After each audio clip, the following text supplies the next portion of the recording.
Assalamualaikum warahmatullahi wabarakatuh.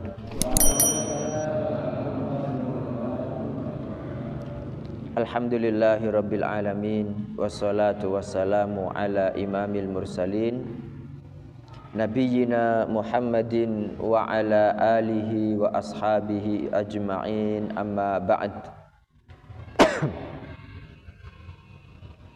Subhanaka la ilma lana illa ma 'allamtana innaka antal alimul hakim. Allahumma anfa'na bima 'allamtana wa 'allimna ma yanfa'una warzuqna ilman yanfa'una.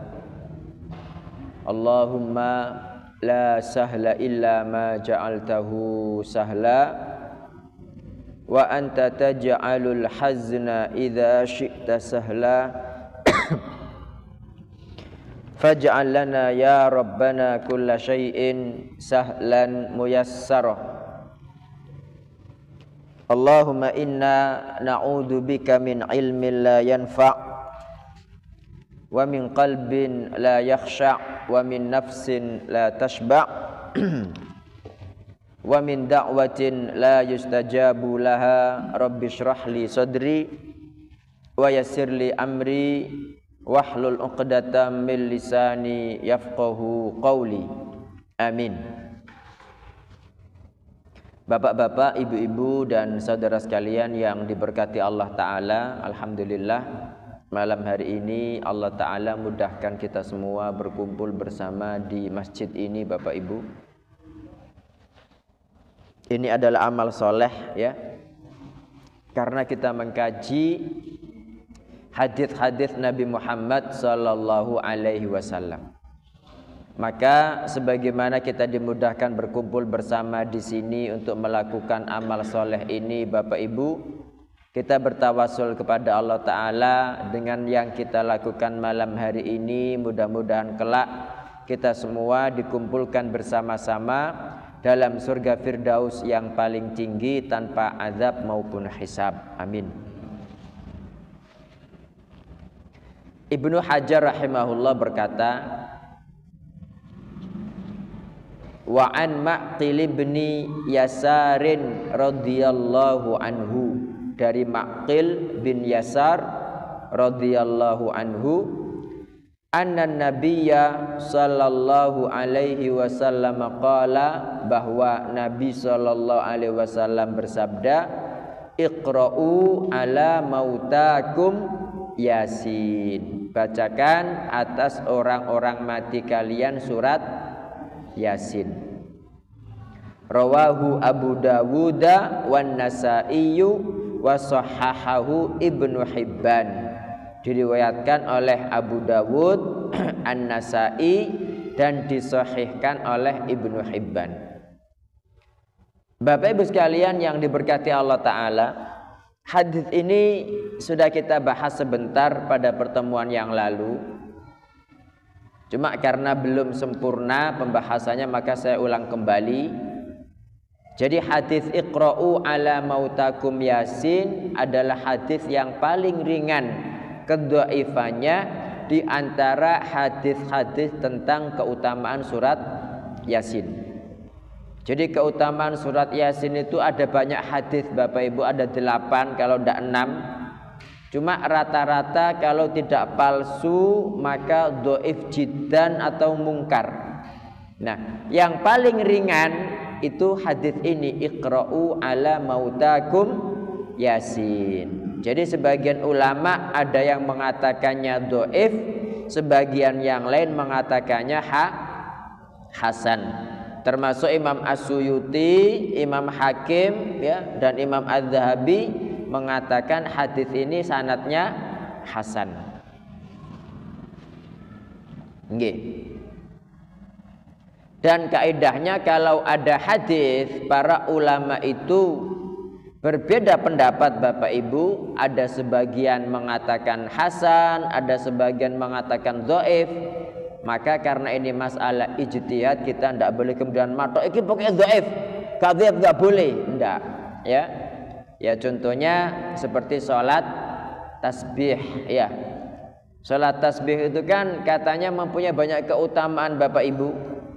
Sampai dalam hadis itu dikatakan kalau tidak bisa sholat tasbih banyak-banyak, paling tidak seumur sekali, sekali seumur hidup, ya kan. Nah, sholat tasbih ini ulama yang mendhaifkan itu 50% ulama hadis, yang menghasankan juga 50%. Jadi karena, dan ini bukan ulama sembarangan loh. Jadi 50-50, yang mengatakan hasan ada 50%, yang mengatakan dhaif ada 50%. Nah, karena hadisnya seperti itu Bapak Ibu, bagaimana sikap kita? Nah, nanti biar sikap kita terhadap hadis ini sama seperti ini gitu loh. Jadi kalau ada orang melakukan sholat tasbih, jangan dikatakan itu bid'ah.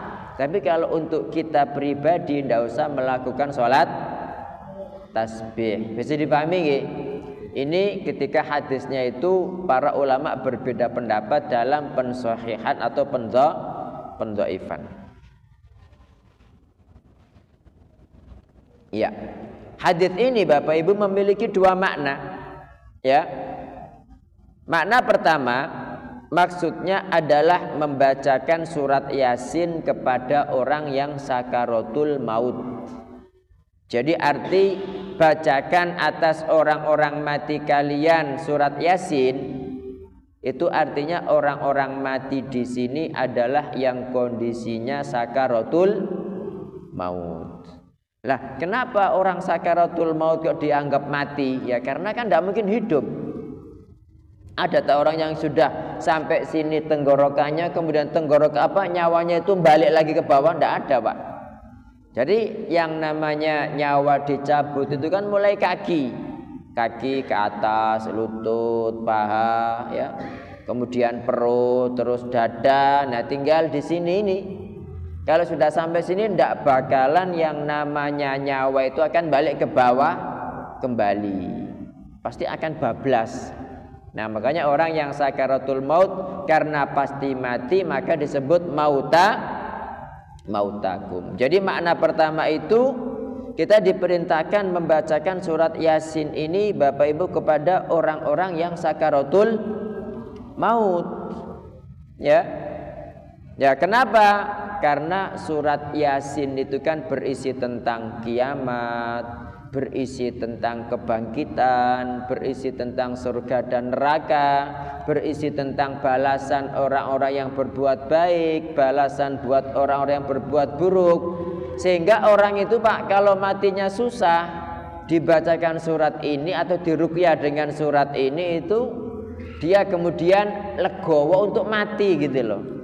Sehingga mudah untuk meninggal dunia. Makanya Imam Ahmad, ya, Imam Ahmad rahimahullah itu berkata, haddatsana Sofwan, kami diberitahu Sofwan, dia berkata, kanacil masyakhatu yaqulun, dulu guru-guru kami, masyakh jamak kata syaikh, ya, dulu guru-guru kami itu berkata, idza quri'at yasin indal mauta, kalau surat Yasin dibacakan kepada orang-orang mati, khuffifa anhum biha, maka beratnya sakaratul maut itu Bapak Ibu diringankan atas mereka. Jadi memang diantara keutamaan surat Yasin itu memudahkan keluarnya roh. Kalau ada orang kok nggak mati-mati dibacakan Yasin sedang mati, ngoten Pak, nggih. Karena Yasin itu memudahkan keluarnya roh. Ya tentu sambil ditalkin, Pak, ditalkin. Cuma kan kadang ada orang itu ditalkin gak kena, mati ya gak mati, koma, ya kan. Dibacakan Yasin aja, gitu, Yasin, terus di sampingnya ya mudah-mudahan Allah Subhanahu wa taala segera mengambil rohnya. Dan memang faktanya ada orang-orang itu susah mati, Pak. Ada orang itu yang faktanya susah mati, ya, apalagi yang punya perewangan, punya khodam, tidak mati-mati itu. Nek jine sudah yakin bahwa dia ada yang akan diikuti setelah ini mati, baru dia bisa mati. Gitu. Bukannya Allah Subhanahu wa taala itu tidak bisa mematikan dia, Pak, tidak. Cuma kan ada hadis man ta'allaqa syai'an wukila ilaihi. Barang siapa yang bergantung kepada sesuatu, kepada wewe gombel misalkan bergantungnya, atau bergantung kepada Nyi Roro Kidul atau Nyi Blorong, maka Allah taala itu memasrahkan urusan orang ini kepada mereka gitu. Jadi Allah gak cawe-cawe, salam mukun gak nyembah kepada Allah karena bergantung kepada mereka, maka semua urusannya diserahkan kepada mereka. Nah akhirnya mereka pun tapi mati gak bisa mati, Pak. Bayangkan, pernah enggak panjenengan melihat ada orang itu gak mati-mati gitu terus. Nggih, kabeh nek kok dosa. Gak diketek kok gak mati-mati, sakno dia juga, sakno sing nunggoi, ya kan? Gitu, nggih. Jadi dibacakan surat Yasin. Dan tidak sedikit kisah Bapak bahwa orang itu nggak bisa mati, kemudian mana sih pusakanya? Pusaka yang diruqyah dibakar, kemudian baru setelah itu dia bisa mati. Ada yang bilang itu digepuk itu mbek bidara, ada yang bilang itu digepuk mbek kelor, gitu kan? Ya baru kemudian bisa mati. Dan ini memang ada benarnya Bapak Ibu. Makanya Ibnu Taimiyah, ya Syekhul Islam Ibnu Taimiyah berkata, tustahabbu qiraatu Yasin indal muhtadir, dianjurkan membacakan surat Yasin kepada orang yang sakaratul maut. Waqila dikatakan al-hikmatu fi qiraatiha, mengapa kok dibacakan surat Yasin? Jawabannya istimaluha ala taghayyurid dunya wa zawaliha. Karena surat Yasin itu mencakup tentang perubahan dunia. Apa perubahan dunia itu? Kiamat. Wa zawaluha, hilangnya dunia, kiamat. Wal wa'du bil ba'tsi, kebangkitan, wal qiyamati, kiamat, wa na'imil jannah, kenikmatan surga, wa ma a'addallahu fiha, dan apa-apa yang dipersembahkan Allah di dalam surga gitu. Wa yatadzakkaru bi qiraatiha tilkal ahwal allati tujibu zuhdahu fid dunya al muntaqil anha ilal akhiratil muqbil. Sehingga dia teringat, sadar dengan dibacakan Yasin itu, sadar akan kondisi-kondisi tadi, sehingga dia itu wis nggak butuh dunia, lebih condong kepada akhirat, sehingga untuk mati itu lebih apa? Lebih ikhlas. Ada tak orang itu nggak ikhlas mati? Halo? Ya banyak. Nah orang Yahudi, orang musyrik kan nggak kepingin mati, Pak. Jadi Allah itu menjelaskan dalam Al-Quran itu bahwa lau yu'ammaru ahaduhum, dibuka aja Qurannya, monggo dibuka, udah ketemu. Jadi Allah itu menjelaskan, mana HP saya tadi? Allah menjelaskan bahwa orang Yahudi dan orang-orang musyrik itu Bapak Ibu sangat benci kematian. Jadi pengennya hidup itu selama-lamanya 1000 tahun gitu, nggak pakai mati.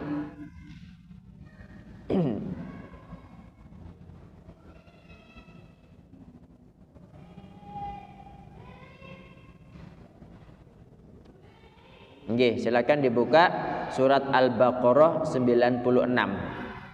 Nggih, sudah ketemu? Al-Baqarah ayat berapa? 96. Jadi mereka ini enggak pengen mati, Pak, pengen urip selama-lamanya gitu. Nggih.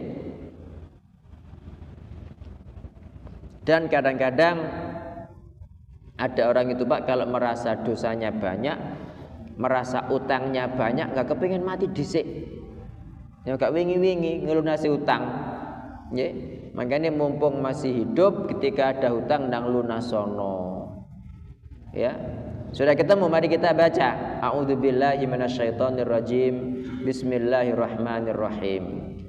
Wala tajidannahum ahrasan nasi ala hayati wa minal ladzina asyraku yawaddu ahaduhum law yu'ammaru alfa sanatin wa ma huwa bimuzahzihihi minal adzabi ay yu'ammar wallahu basirum bima ya'malun.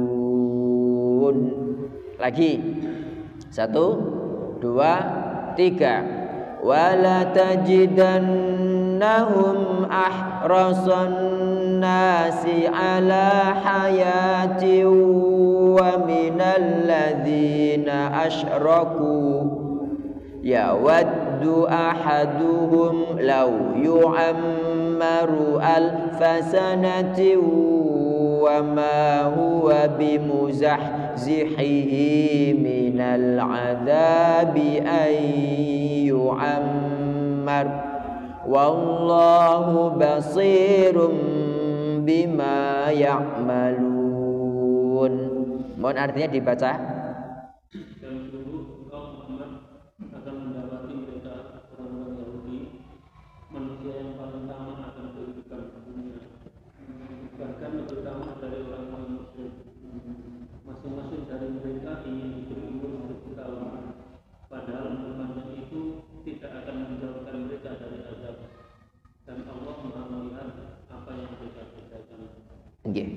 Jadi orang Yahudi itu pengecut, Pak.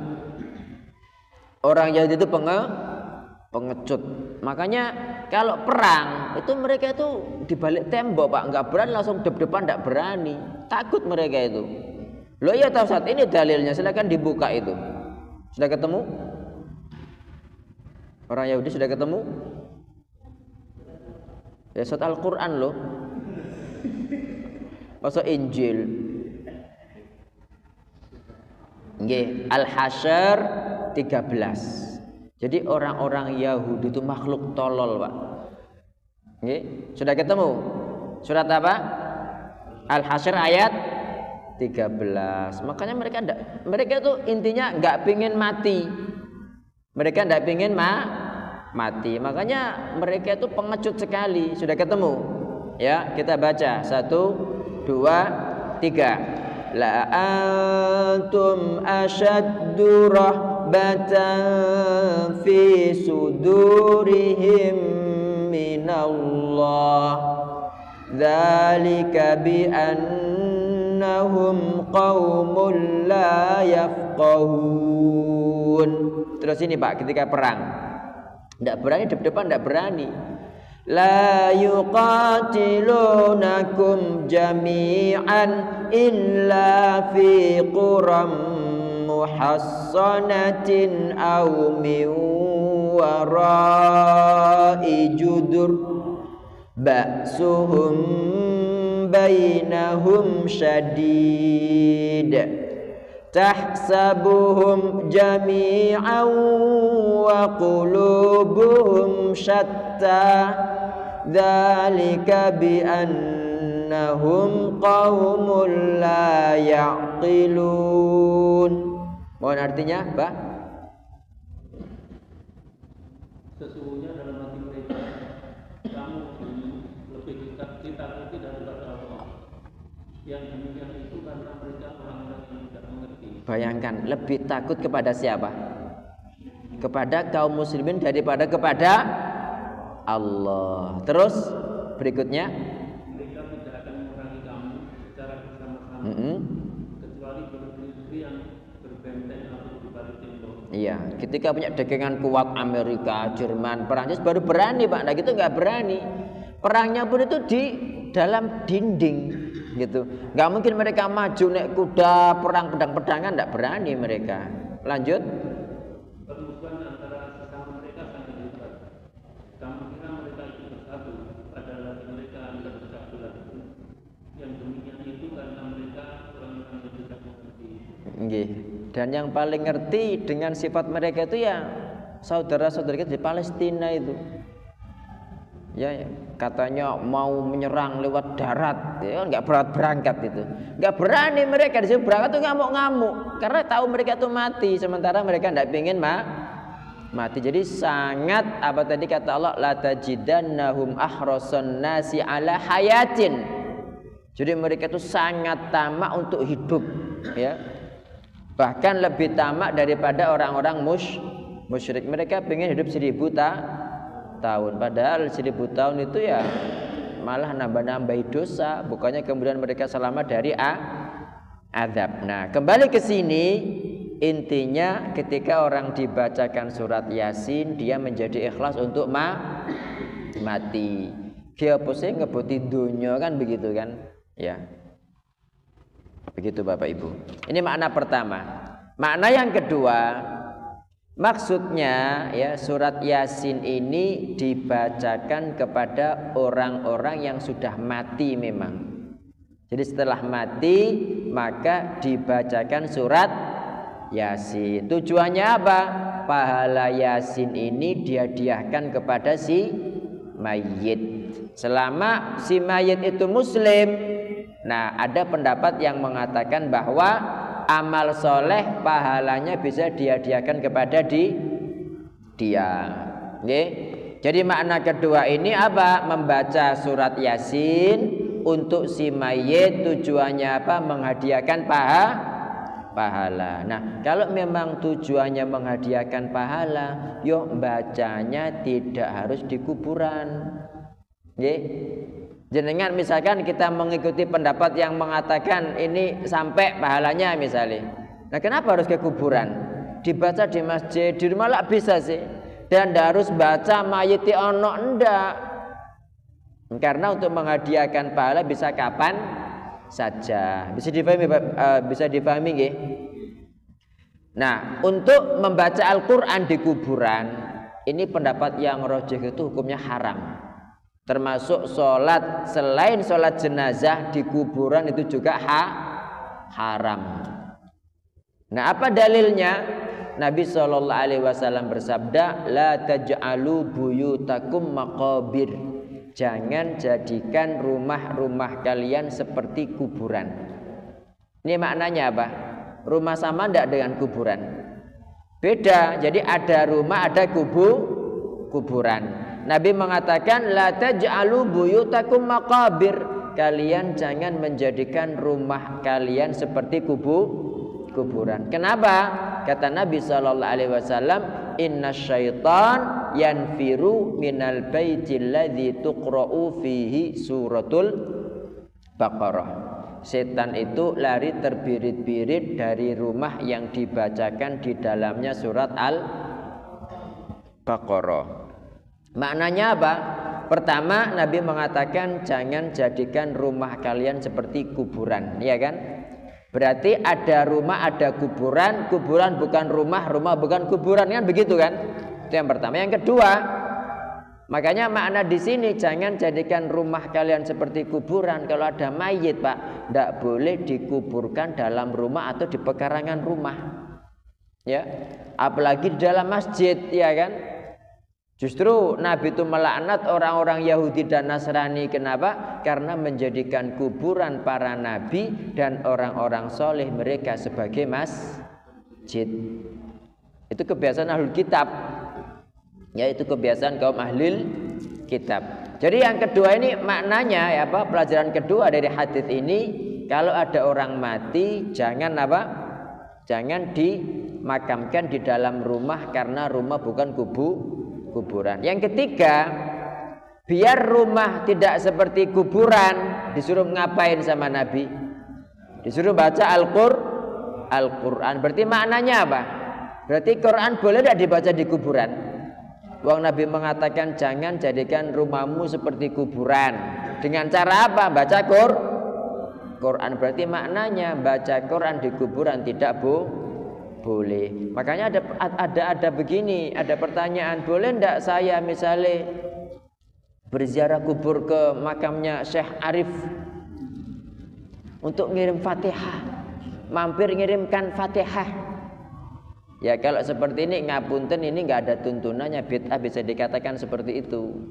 Karena Nabi tidak pernah melakukan. Kalau sampean memang pingin, Nabi sering ziarah kubur tapi enggak pernah belum baca Al-Fatihah gitu. Kalau memang ingin mengirimkan pahala bacaan Al-Fatihah, ya enggak harus pergi ke kuburan. Bisa sekarang, ya Allah, diniatkan dalam hati ini bacaan Al-Fatihah ini, ya Allah, pahalanya buat Arif temen kula niku lho sing rumahnya biasa salat di Medaeng Al-Ikhlas gitu kan. Rip sihat ya. Iya. Jadi itu Bapak Ibu. Jelas nggih? Jadi makna kedua ini adalah membacakan surat Yasin kepada orang yang memang sudah mati. Tujuannya apa? Untuk menghadiahkan pahalanya.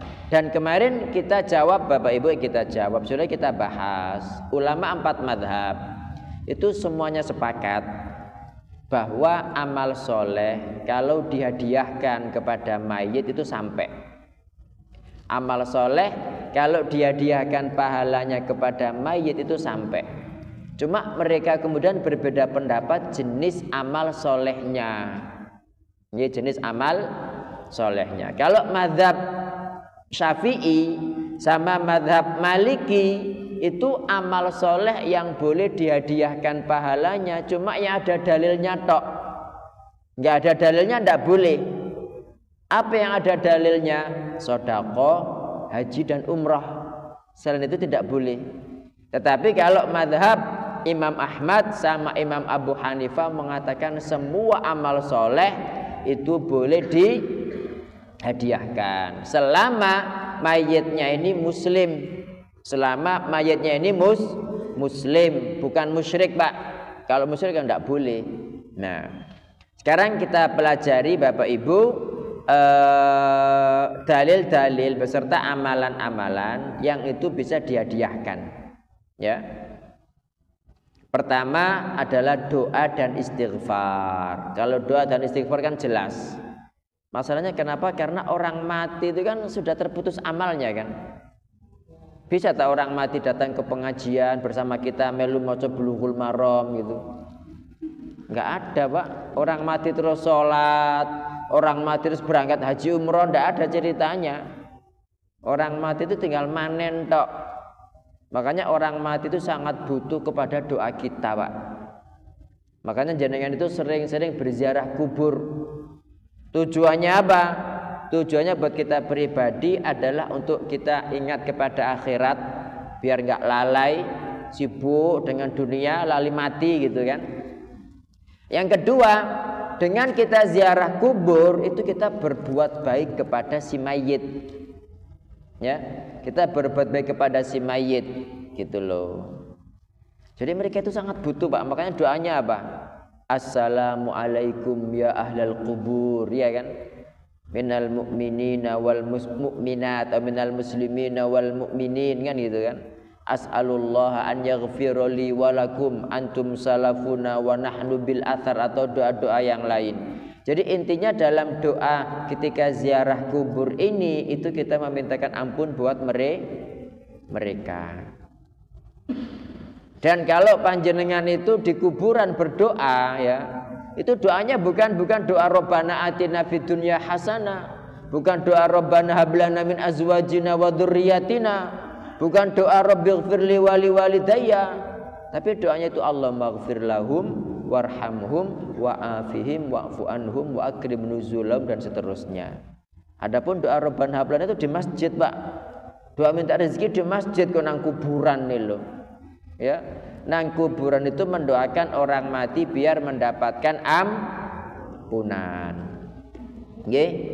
Jadi mereka itu sangat butuh doa kita, Pak. Orang-orang mati itu butuh juga istighfar dari kita karena mereka nggak bisa beristighfar sendiri gitu loh. Dan dalilnya jelas. Silakan dibuka surat apa? Surat apa? Al-Quran.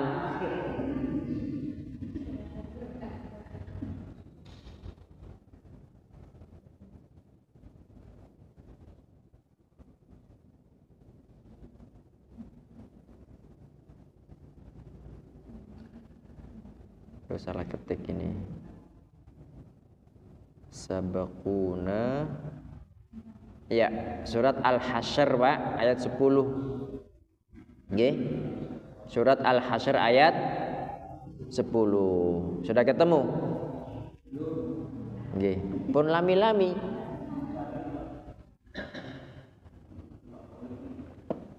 Halaman 547. Nggih, 547. Nggih. Itu Quran napa? Kalau cetakan Madinah insyaallah cocok, tapi nek cetakan Indonesia ya beda halaman. Dalam? Oh, Indonesia. Enggak, tapi halamannya 547 bener mboten? Benar. Nggih, sudah ketemu. Ayo kita baca. Walladzina ja'u min ba'dihim yaquluna rabbana ighfir lana wa li ikhwanina alladzina sabaquna bil iman wa la taj'al fi qulubina ghillan lil ladzina amanu rabbana innaka raufur rahim. Mohon artinya? Dan orang-orang yang datang sesudah mereka Muhajirin dan Ansor, mereka berdoa, ya Tuhan kami, ampunilah kami dan saudara-saudara kami yang telah beriman lebih dahulu dari kami, dan janganlah Engkau menanamkan kedengkian dalam hati kami terhadap orang-orang yang beriman. Ya Tuhan kami, sungguh Engkau Maha Penyantun, Maha Penyayang. Iya, ini maksudnya orang-orang yang datang setelah kaum Muhajirin dan Ansor. Siapa mereka? Kita ini, Pak. Itu Allah memuji mereka, mendoakan buat orang-orang mati gitu loh. Rabbana ighfir lana, ya Allah ampuni kami, wali ikhwanina, dan saudara-saudara kami, alladzina sabaquna bil iman, yang sudah beriman lebih dulu daripada kami. Perintah ndak ini? Ini berita tapi maknanya perintah. Kenapa? Karena Allah Subhanahu wa taala memuji, Pak. Ya, memuji kan, faulaika humul muflihun, pada ayat sebelumnya, mereka itulah orang-orang yang beruntung. Nah, yang beruntung itu di antara sifat mereka itu adalah beristighfar kepada muslimin yang sebelumnya. Jadi intinya kalau kita mendoakan, istighfar itu sampai gitu loh. Itu sampai. Yang kedua sedekah, Pak. Nggih, sedekah. Dari Aisyah, ini hadisnya sahih, ada dalam Sahih Bukhari, Sahih Muslim. Dari Aisyah berkata, anna Sa'd bin Ubadata, sesungguhnya Sa'ad bin Ubadah, salah seorang sahabat, qala berkata, ya Rasulullah, wahai Rasulullah, inna ummi uftutilat nafsuha. Ibu saya itu uftutilat nafsuha, tiba-tiba meninggal. Nggih, walam tusi, dan belum tidak memberikan wasiat.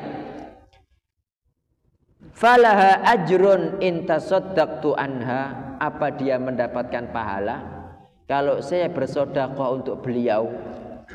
Maksudnya bersedekah atas nama beliau gitu loh. Misalkan ada Syekh Arif ya membangun rumah tapi dinamai ini untuk wakaf bapak saya misalnya. Nah, kayak begitu. Kata Nabi sallallahu alaihi wasallam, na'am ya. Jadi pertanyaannya, inna ummi uftutilat nafsuha, ibuku itu tiba-tiba meninggal, walam tusi, dan tidak sempat berwasiat. Falaha ajrun in tasaddaqtu anha, apakah beliau mendapatkan pahala kalau saya bersedekah untuk beliau? Qala, Nabi menjawab, na'am, iya. Gitu loh, iya. Nah, ini kan ada hadisnya, Pak. Ya, sedekah. Nah, cuma kadang-kadang ini perkara ini memang disyariatkan, ada sunnahnya.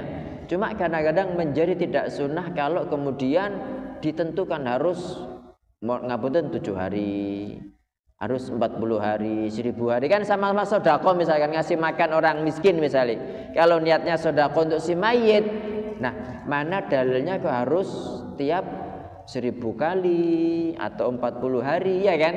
Nah, ketika nggak ada dalil maka tidak boleh dikhususkan, gitu Bapak Ibu. Ya. Kemudian haji dan umrah, ya, haji dan umrah. Hadisnya dalam Sahih Bukhari dari Ibnu Abbas bahwa wanita anna imra'atan min Juhainah, ada seorang wanita dari suku Juhainah berkata, ya Rasulullah wa ya Rasulullah, inna ummi nadharat an tahujja wa lam tahujja hatta matat. Ibu saya bernadar untuk haji, ya, dan belum sempat haji sampai meninggal dunia. Afa ahujju anha, apakah saya harus berhaji untuk beliau, gitu kan? Kata Nabi, na'am huji anha, iya, berhajilah untuk ibumu. Ara'aita law kana ala ummiki dain, bagaimana pendapatmu kalau ibumu itu punya hutang? Akunti qadiyatahu, apakah kamu itu wajib melunasi? Kata Nabi, iqdullah, lunasilah hutang Allah, fallahu ahaqqu bil wafa, karena hutang kepada Allah itu lebih patut untuk dilunasi. Jadi kalau hutang kepada manusia kan wajib dilunasi, Pak, nggih. Makanya kalau bisa itu nikmati, jangan tinggal hutang, Pak. Meskipun mati syahid itu rohnya gantung, nggak bisa masuk surga. Maka apalagi kalau itu hutangnya kepada Allah Subhanahu wa ta'ala. Nah, dua dalil ini yang dijadikan pegangan sama Malikiyah dan Syafi'iyah bahwa amal soleh yang boleh dihadiahkan pahalanya cuma apa? Cuma sedekah sama haji dan umroh. Nah, hadis berikutnya Bapak Ibu ini yang dijadikan pegangan oleh mazhab Ahmad dan Abu Hanifah. Hadisnya sahih. Dari Aisyah radhiyallahu anha berkata, Nabi sallallahu alaihi wasallam bersabda, man mata, barang siapa mati meninggal, wa alaihi siyamun, dan dia mempunyai kewajiban puasa, soma anhu waliyuhu, maka ahli warisnya berpuasa untuk dia. Jelas nggih? Jadi man mata wa alaihi siyam, barang siapa meninggal dan dia memiliki kewajiban puasa. Misalkan ada wanita haid, punya hutang haid 7 hari. Nah, kemudian setelah Syawal, kan dia kan berarti kan punya hutang puasa enggak? Nah, setelah Syawal ini Bapak Ibu, dia tanggal 30 Syawal meninggal dunia, berarti kan belum nyaur puasanya kan? Maka kata Nabi apa? Soma anhu waliyuhu, maka ahli warisnya berpuasa untuk dia 7 hari. Misalnya kalau dia punya saudara 7, ya wis situ edang gitu kan? Ya. Pokoknya gimana lah intinya. Di sini intinya ahli waris boleh berpuasa untuk dia enggak? Boleh enggak?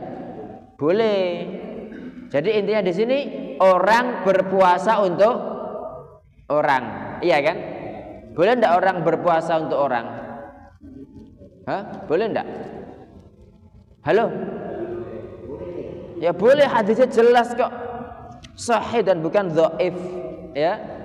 Jadi Nabi SAW mengatakan, man mata, barang siapa meninggal, wa alaihi siyam, dan dia mempunyai kewajiban puasa, soma anhu waliyuhu, maka ahli warisnya berpuasa untuk dia.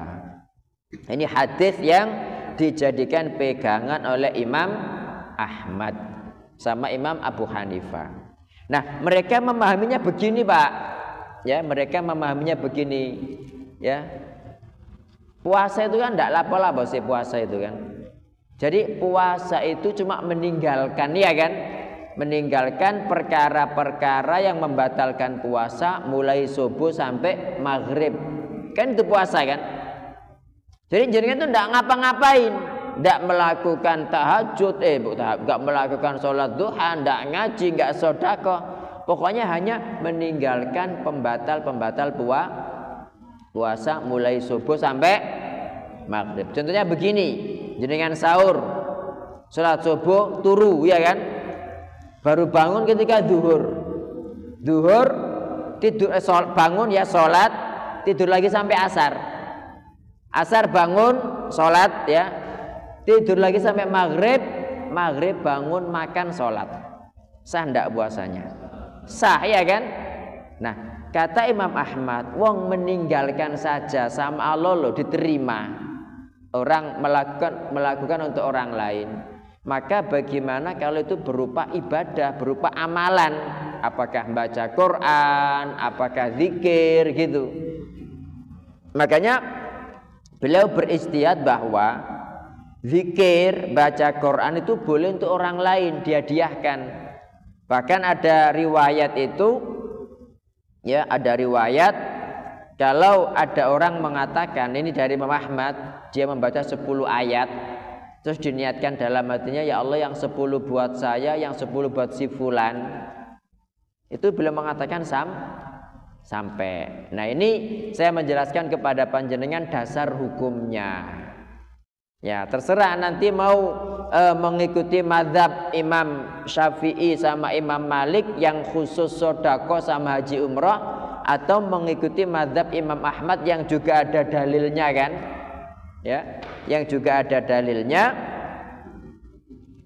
puasa ini tadi, sehingga semua amal soleh itu boleh dihadiahkan kepada orang lain. Zikir, jenengan baca misalkan subhanallah wa bihamdi 100 kali, diniatkan ya Allah hadiahnya tak berikan kepada si fulan. Loh Ustaz, ini tak hadiahkan kan berarti aku tidak punya amal, jadinya tak berikan orang. Iya, cuma jenengan ya punya pahala berbuat baik kepada orang lain.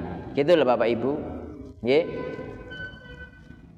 Nah, kemudian ini dijelaskan Ibnul Qayyim. Ibnul Qayyim sama Ibnu Taimiyah itu termasuk yang membenarkan boleh menghadiahkan amal selain haji, umroh dan sedekah. Contohnya begini, ada almarhum Arif punya hutang kepada Abah Maksum 50 juta. Nah cak Arif apa wae. Ya. Nabi SAW ketika ada orang meninggal dan punya hutang, mau nyolati mboten?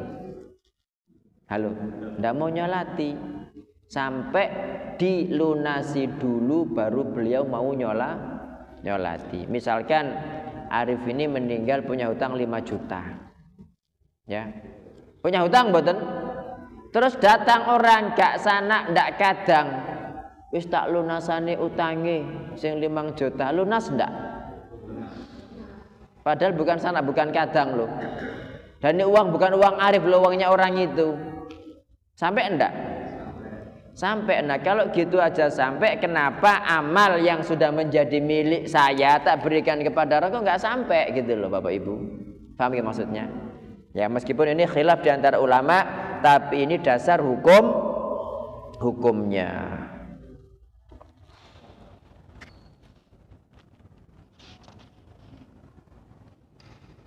Kemudian ada orang yang mengatakan tidak sampai itu berdalil dengan firman Allah Ta'ala, wa an laisa lil insani illa ma sa'a. Tidak ada bagi manusia itu kecuali apa yang dia usahakan. Nggih? Tidak ada bagi manusia itu kecuali apa yang dia usahakan. Maksudnya saya ya, kalau nggak bekerja kan nggak dapat uang ya kan, gitu loh. Sama seperti itu. Kalau saya nggak beramal sendiri, saya tidak mendapatkan pahala. Paham kan? Itu maksud dari ayat ini, Pak. Jadi wa an laisa lil insani, tidak ada bagi manusia kecuali apa yang dia usahakan. Kalau saya ndak sholat, saya nggak beramal sholat, ya saya nggak dapat pahala gitu. Saya tidak kerja nggak dapat uang, ya kan? Tapi kalau misalkan saya diem aja terus datang orang ngasih saya uang itu menjadi milik siapa? Halo? Hah? Milik saya kan? Ya sama, amal soleh juga seperti itu. Saya nggak beramal soleh, tapi orang lain yang beramal kan jadi amal dia. Ketika diberikan kepada saya, maka menjadi milik saya. Nah kalau misalkan ini tidak boleh, ya mestinya uang tadi tidak boleh dong, tak ya kan? Nah apa yang membedakan? Gitu loh Bapak Ibu. Halo, bisa dipahami nggih? Wah, sulit. Mulai. Ya mboten ruwet, Bu. Saniki lho jenengan lho. Ya kan ndak kerja, Bu. Jenengan kerja ta? Halo. Jenengan kerja mboten, Bu?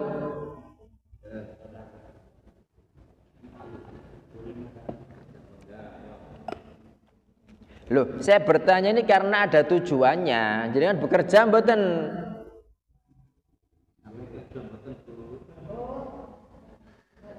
Mboten.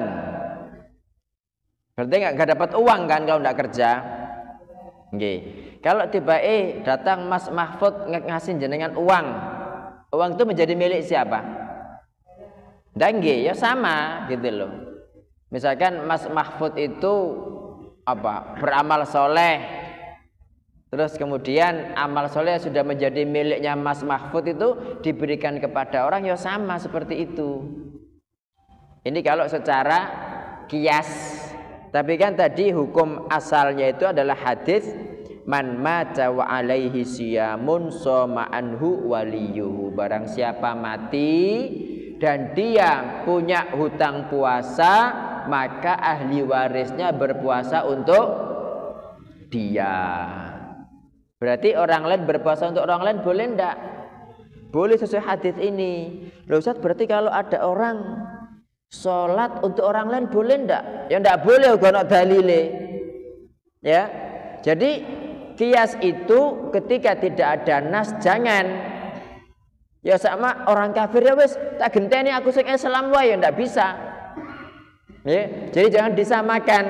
Kalau panjenengan menyatakan berat gini, oh berarti boleh ya sholat untuk orang lain. Misalnya orang itu enggak sholat, terus saya sholat untuk dia, boleh enggak? Berdalil dengan puasa di sini enggak bisa. Puasa tok, jangan dikembalikan kepada yang lain-lain gitu. Sama seakan-akan jenengan kalau menyamakan itu sama dengan menyamakan jual beli dengan riba. Sama enggak jual beli dengan riba? Enggak sama. Meskipun nanti hasilnya sama-sama mendapatkan keuntungan, tapi jual beli halal, riba tidak halal. Yang puasa ada dalilnya, yang sholat tidak ada dalilnya. Jelas Bapak Ibu? Nggih.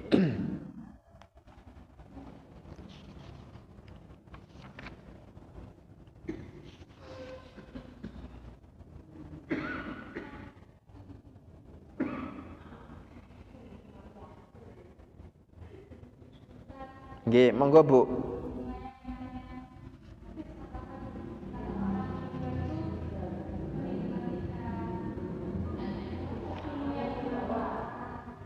Nggih, kalau orang meninggal ya terputus amalnya kecuali 3, sedekah jariyah, ilmu yang bermanfaat, dan anak soleh yang mendoakan. Kenapa pertanyaannya?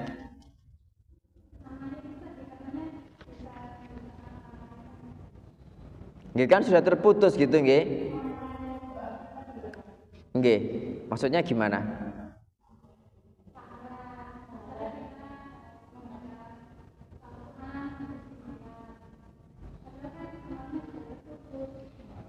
Oh gitu. Iya.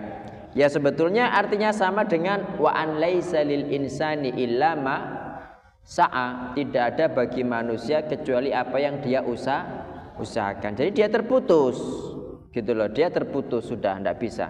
Tapi ketika dia ada anak soleh beramal, berdoa, dia ikut dapat pahala karena dia menjadi sebab lahirnya anak soleh itu gitu loh. Atau dia dulu pernah bangun masjid gitu kan, sedekah jariyah, ilmu yang bermanfaat. Jadi karena dia punya sebab. Jadi intinya begini, kalau saya enggak beramal, saya enggak dapat pahala. Saya kalau tidak kerja tidak dapat uang. Tapi ketika ada orang punya uang yang sudah bekerja, diberikan kepada saya, sampai enggak menjadi milik saya enggak uang itu? Mestinya kalau panjenengan mengatakan kalau enggak boleh, sudah terputus, sudah enggak bisa beramal, berarti sampai anda dikei uang duit aja diterima. Enggak gitu ah? Halo? Ruwet?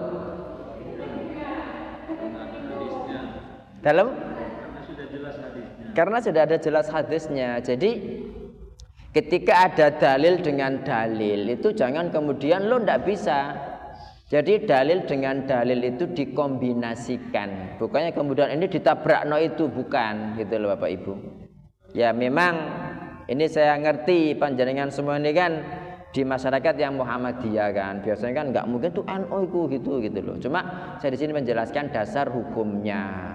Dasar hukumnya. Cuma kadang-kadang ada perkara yang memang secara asal itu ada sunnahnya, ada dalilnya, tapi ketika dikhususkan maka menjadi tidak sunnah. Contohnya tadi ngasih makan ya kan, ngasih makan. Ya kalau niatnya untuk si mayit, tapi kalau kemudian dibuat ada model tertentu, hari tertentu, hari kesekian, itu kan perlu dalil. Kalau ada dalilnya monggo, kalau tidak ada dalilnya maka tidak boleh. Gitu Bapak Ibu. Oke. Halo, bisa difahami? Kita bisa ngambil hadis lagi atau masih ada pertanyaan?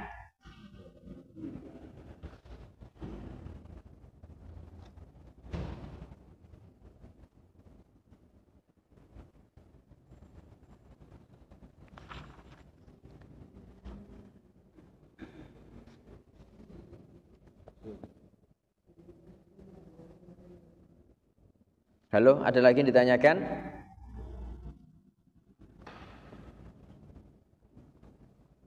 Hadis berikutnya, wa an ummi Salamata radhiyallahu anha qalat. Dari Ummu Salamah radhiyallahu anha berkata, dakhala Rasulullah sallallahu alaihi wasallam ala Abi Salamah. Ya. Jadi Ummu Salamah ini Bapak Ibu istrinya Abu Salamah. Kemudian Abu Salamah wafat. Ya. Maka dakhala Rasulullah sallallahu alaihi wasallam, Rasul sallallahu alaihi wasallam masuk ala Abi Salamah kepada Abu Salamah wa qad syaqqa basaruhu. Syaqqa basaru itu matanya mendelik. Jadi gini ke atas. Nah ini menjadi dalil Bapak Ibu kalau ada orang yang meninggal matanya mendelik itu bukan berarti su'ul khotimah, mboten. Ini Abu Salamah itu loh matanya mendelik. Jadi gini matanya ke atas ya. Fa'aghmadahu, kemudian dimeremkan, dipejamkan sama Nabi sallallahu alaihi wasallam. Tsumma qala, kemudian beliau bersabda, innar ruha, sesungguhnya ruh idza qubida, ketika dicabut, ittaba'ahul basar, diikuti oleh mata. Nah ini menjadi dalil Bapak Ibu bahwa orang ketika nyawa sampai di sini itu semua perkara yang ghaib tidak lagi ghaib. Jadi yang namanya neraka kelihatan, surga kelihatan, roh kelihatan, malaikat kelihatan, setan kelihatan. Maka ketika perkara yang ghaib sudah menjadi lahir, mau tidak mau pasti beriman, mau tidak mau pasti taubat. Makanya taubat tidak diterima. Iman itu dan taubat itu masih sangat mahal harganya. Kapan? Ketika perkara yang ghaib masih ghaib. Tapi ketika perkara yang ghaib sudah menjadi lahir, nah itu nanti tobat tidak diterima Pak. Paham nggih? Nah ini buktinya mata itu bisa melihat roh. Jadi nanti melayuni rohku ya. Nah kita bisa begini-begini lah soalnya soalnya roh kan. Barang metulin nek balik kan begitu. Paham nggih Bapak Ibu? Nah, ittaba'ahul basar. Jadi roh itu diikuti oleh mata. Fadajjana sun min ahli. Ya barang ketika sudah jelas meninggal, dajjal itu rame, oh gitu. Nasun orang-orang min ahlihi, dari keluarga Abu Salamah. Nah, biasanya kalau orang mati kan pada nangis, pada apa kan gitu kan, kebiasaan jahiliyah, dan mereka belum ngerti hukumnya. Gitu. Faqala, maka Nabi sallallahu alaihi wasallam bersabda, la tad'u ala anfusikum illa bi khair. Jangan mendoakan atas diri kalian kecuali yang baik-baik.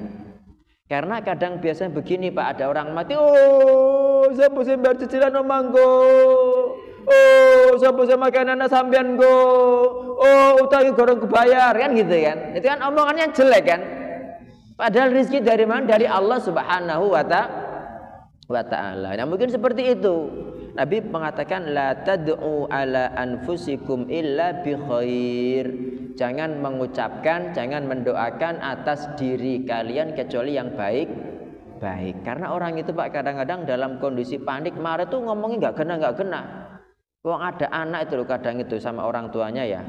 Anak beling, oh tak banting kono kan gitu. Pernah dengar enggak? Sampai seperti itu. Wah, kon mati ya wae, kan ada seperti itu kan. Wah, ditabrak bis. Ucapkan, maka ketika ngomong sing apik-apik. Ya wallahu a'lam, ini benar apa enggak ceritanya. Jadi ceritanya Syekh Sudas itu Pak, Bu, itu dulu ketika kecil buweling. Ya. Jadi ada tamu yang namanya tamu ketika disuguhi itu dikasih pasir minumnya diudek begini. Itu tamu gitu kan.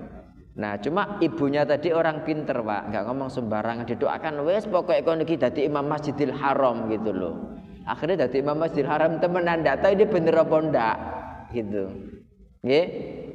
Tapi intinya dalam kondisi apapun kita disuruh mengucapkan yang baik-baik. Kenapa? Karena malaikat mengaminkan.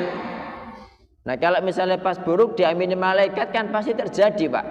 Tapi kalau kita ngomong yang baik-baik pasti itu juga yang akan terjadi. Tsumma qala, kemudian Nabi bersabda, berdoa.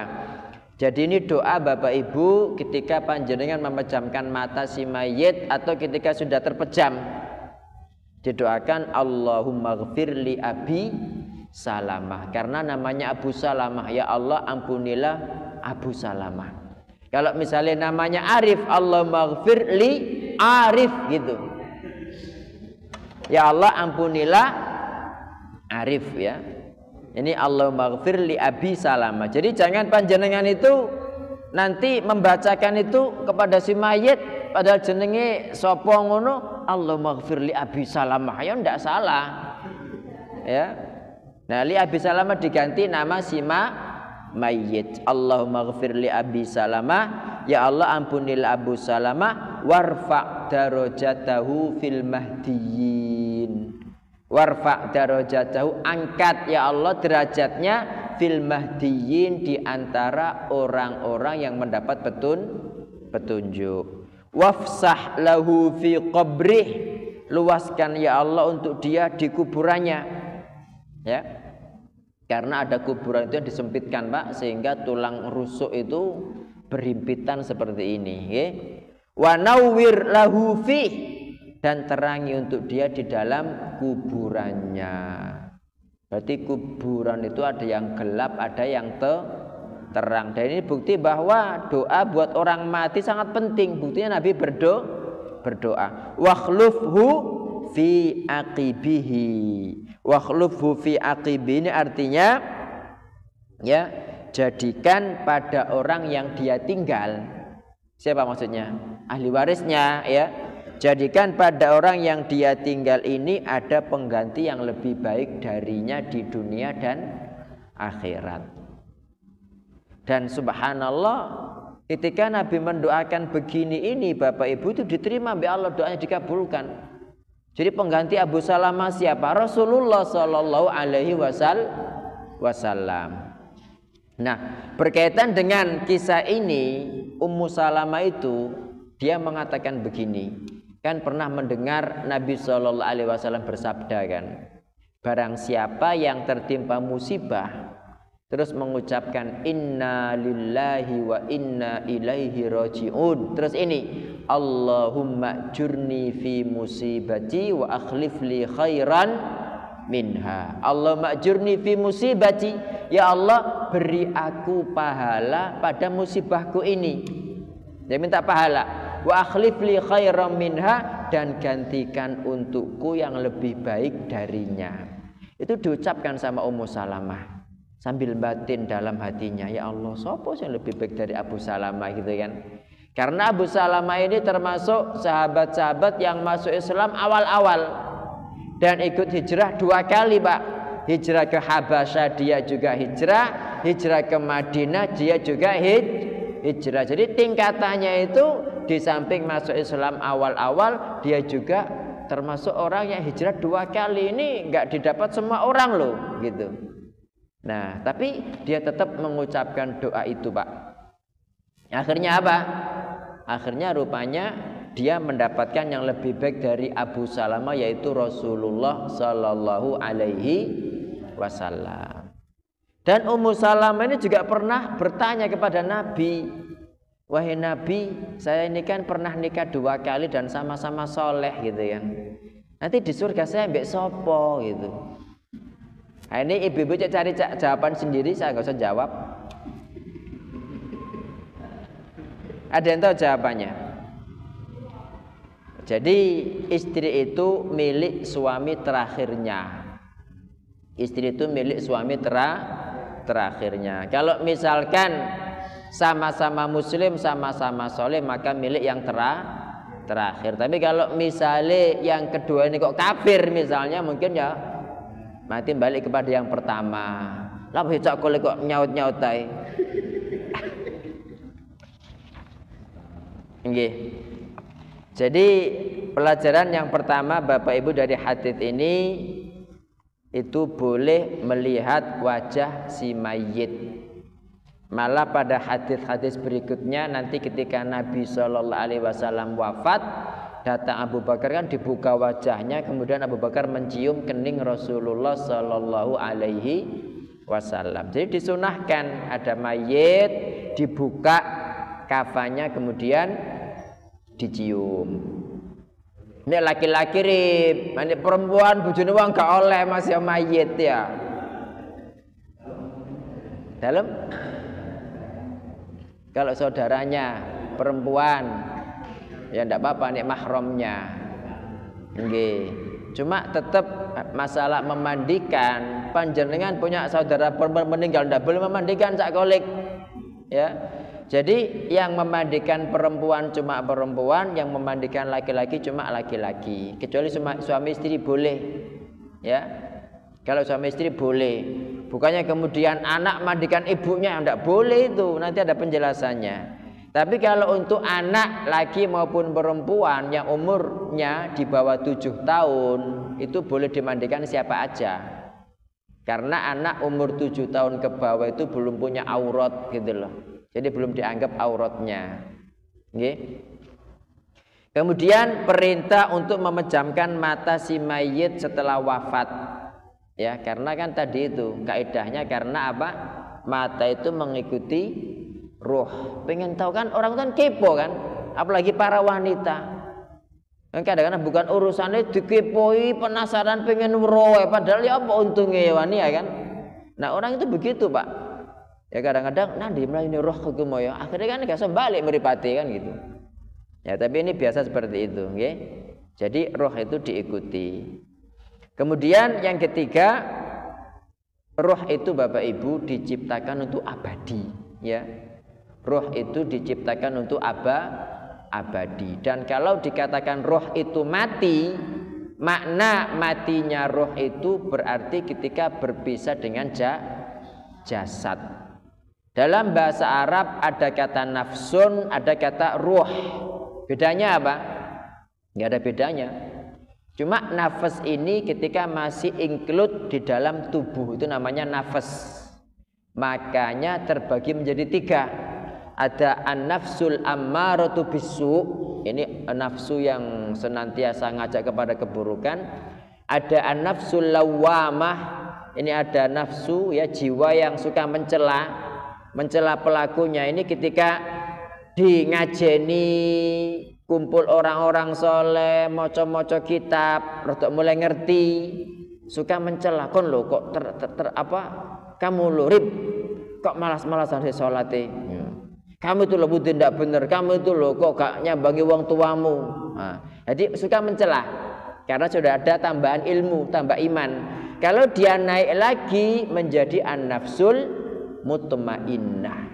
Ya ayyatuhan nafsul mutmainnah irji'i ila rabbiki radiyatan mardiyah, kan begitu. Nah, ini ketika masih include dengan jasad. Tapi kalau sudah keluar itu namanya roh, gitu Bapak Ibu.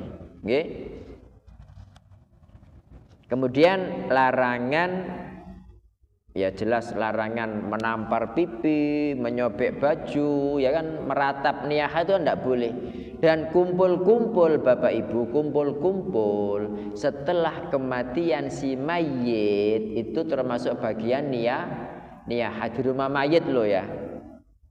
Dan sebetulnya kaidahnya itu kalau kita mendatangi orang kepaten itu disuguhi jok dipangan, gitu loh.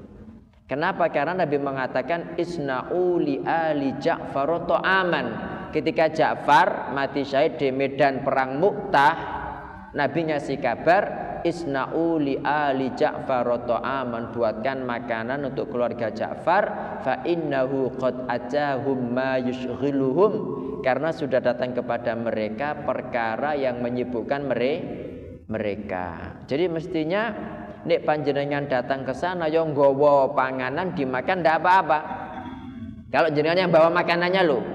Tapi kalau pihak keluarga yang menyediakan wis kepaten sedih kok tambah dikon masak-masak lu gak mikir gitu. Kadang ini sampai saking ndak ngerti sampai utang-utang juga ada, Pak. Nah, ini mestinya itu tetangga-tetangga dekatnya itu yang memasakkan ya selama 1 pekan lah, gimana biar karena mereka sedih, biar gak sibuk mencari makan, gak sibuk masak gitu. Dan para tamu kalau mereka membawa makanannya sendiri tidak apa-apa, tapi kalau disediani jangan. Kenapa? Karena Nabi mengatakan buatkan untuk keluarga Ja'far makanan gitu. Jelas nggih? Ya, jadi larangan niyahah tadi itu, dan termasuk niyahah itu adalah kumpul-kumpul di rumah mayit setelah kematian si mayit. Kemudian kita diperintahkan mendoakan kebaikan buat si mayit, Pak. Apa tadi doanya? Allahumma ghfirli Abi Salamah, karena namanya Abu Salamah. Warfa' darajatahu fil mahdiyyin wafsah lahu fi qabri wa nawwir lahu fihi wa khlufhu fi aqibih, kan begitu. Ini dihafalkan ini. Nggih. Dihafalkan sehingga ketika ada si mayit meninggal jenengan mendoakan itu, Pak. Kemudian hadis ini menjelaskan adanya apa? Adanya nikmat kubur dan adanya azab kubur. Kemudian doa ini, Pak, doa ini itu Masya Allah ya, fadilahnya sangat besar, sehingga dengan ketika Nabi mendoakan pada poin terakhir, jadikan pengganti yang lebih baik buat keluarganya ya dari Abu Salamah ini. Akhirnya siapa penggantinya? Penggantinya adalah manusia terbaik, yaitu Rasulullah Sallallahu Alaihi Wasallam. Nggih, ada pertanyaan Bapak Ibu, monggo silakan. Nggih, monggo.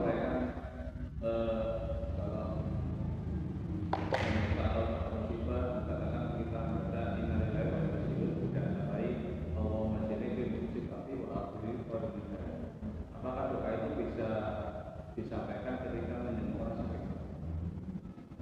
menjenguk orang sakit? Iya. Apa doa itu bisa diucapkan ketika kita kalau jenengan sing sakit ya ndak apa-apa ucapkan itu. Tapi kalau panjenengan menjenguk ya bukan itu doanya.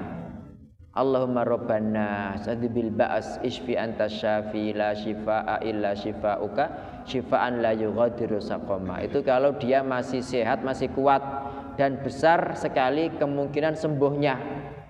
Tapi kalau di ruangan ICU pisan ya kan, itu doanya apa? Doanya kemarin apa Cak Kolek doanya? Ya Allah, kalau dia lebih baik mati, segera matikan. Kalau lebih baik hidup, hidupkan ya Allah, kan gitu. Allahumma ahyihi in kanatil hayatu khairan lahu wa tawaffahu idza kanatil wafatu khairan lahu, itu doanya. Tapi kalau orangnya masih kuat ya, penyakitnya penyakit ringan, kemungkinan sembuhnya besar, ya doanya tadi Allahumma rabban nas adibil ba'as atau as'alullahal azim rabbal arsyil azim an yashfiyaka. Kemudian ada hadis ya, man ra'a mubtalan, siapa dari kalian yang melihat orang terkena bala, apakah orang itu sakit ataukah orang itu, bala itu kan macam-macam, ada bala berupa sakit, ada bala berupa dosa kan, ada bala berupa kecelakaan. Nah kalau intinya siapapun yang melihat orang terkena bala terus dia mengucapkan gimana? Alhamdulillah. Kok lupa saya, a'udzubillahi minasyaitonirrajim. Alhamdulillahilladzi apa? Apa apal? Jadi kalau kita membaca itu kita tidak akan tertimpa musibah seperti dia.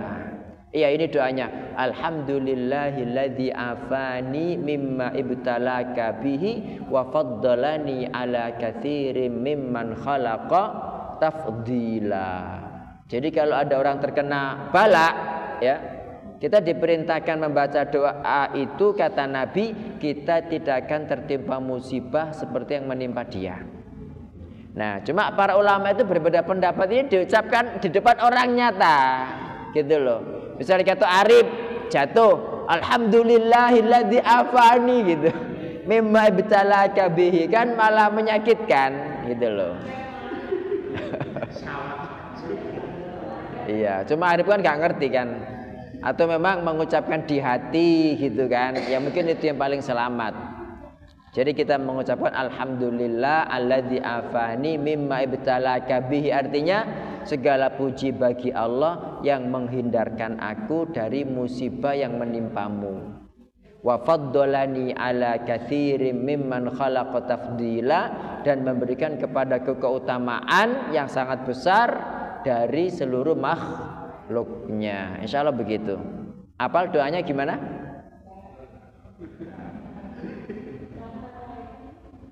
Pengen tahu doanya tak? Oh, enggak pengen no. Nenek pengen ya tak, tapi harus dihafalkan. Nenek pengen disimpan di HP ya ge apa? Pengen tak? Mboten. Ya nanti saya kirim ke Abah Maksum insyaallah. Atau ke Arif, ini nomornya masih tetap Arif? Masih ya. Nggih. Nggih insyaallah sampai di sini nggih. Sampun nah, napa dilanjutkan? Nggih. Monggo. Orang apa?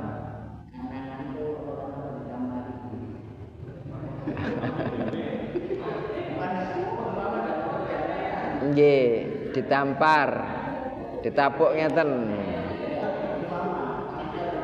Nggih.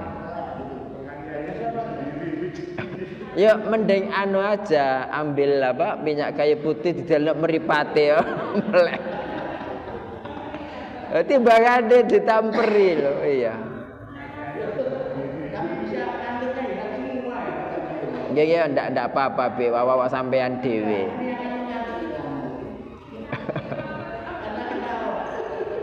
Nggih.